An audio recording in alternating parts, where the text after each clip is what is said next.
Hey, this is River Dave. I'm standing here with a good friend of mine, Tim, from Performance Boat Candy, or performanceboatcandy.com. You might notice today I'm not wearing a River Dave Display shirt, I'm wearing a Robinson Racing shirt. My friend Jeremy was nice enough to lend me his Hallet. He's got a little bit of oxidation, and Tim has a product line that's going to solve that. And right now we're going to tell you about his products and what some of the pros and cons of them are. Well, actually, there's not too many cons I can think of, but some of the pros of them. And we're going to give you a little step-by-step on what they do, and later on a little step-by-step on how to use them. Tim, why don't you tell us what you brought here? So what we have is our line of oxidation removal products. And it starts out with our Crystal Cut Extreme compound, which will remove anywhere from 1,000 to 1,500 grit sanding marks. We've also got our Crystal Cut compound, which will remove 1,500 to 2,000 grit sanding marks. And our Crystal Cut Polish, which will remove 2,500 on up sanding grit marks, and then our wax to finish off. So what we've done is we've designed these products to be extremely user-friendly, and depending on the level of oxidation of your boat, we have a system in place that will take care of the level of oxidation that you have. So what we do is we categorize the three levels of oxidation as either being heavy, moderate, or light oxidation. What would you consider, we did a little section on the back, what would you consider this boat to be? This boat, in certain sections, you have moderate oxidation. In other sections, you have a little bit of lighter oxidation. So what we would use typically, we'd start out with the Crystal Cut compound, which will remove moderate oxidation.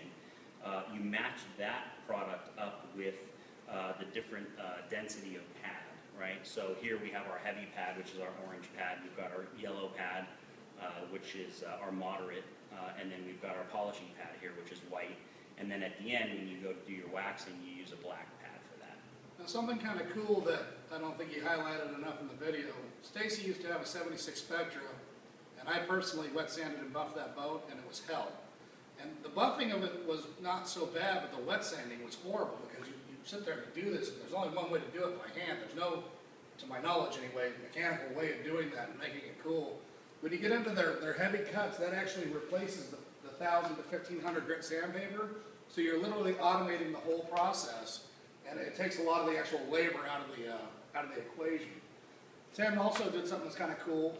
And, most of the other companies that offer things like this, they don't offer the actual pads and tell you how to use the pad with their product and which actual buffer to use. And Tim put together a complete system here, so it is almost idiot-proof. If you do exactly what he says in this video and the next video, and what it says on the bottle, it's almost impossible to burn the gel coat and screw up your boat, which is a major plus. So tell us about your two different tools that you got here. So right here we have a rotary or high-speed polisher. This thing will start out at about 600 RPM and go all the way up to about 3,400 RPM. The nice thing about this is that it'll take care of your heavy oxidation, your moderate oxidation with relative ease. It's very little work.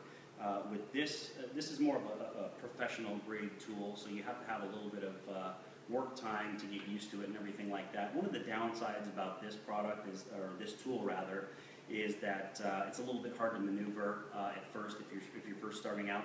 But if you follow the instructions and things like that, it becomes very easy.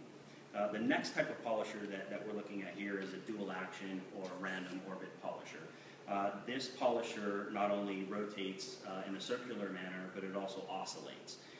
You get less cutting action with this, but the benefit of this is that it's very easy to use, it's maneuverable, and it really... in tighter spots because it's smaller. Yeah, exactly. So the first one is primarily for heavy cutting and buffing, and the second one's more for polishing and waxing?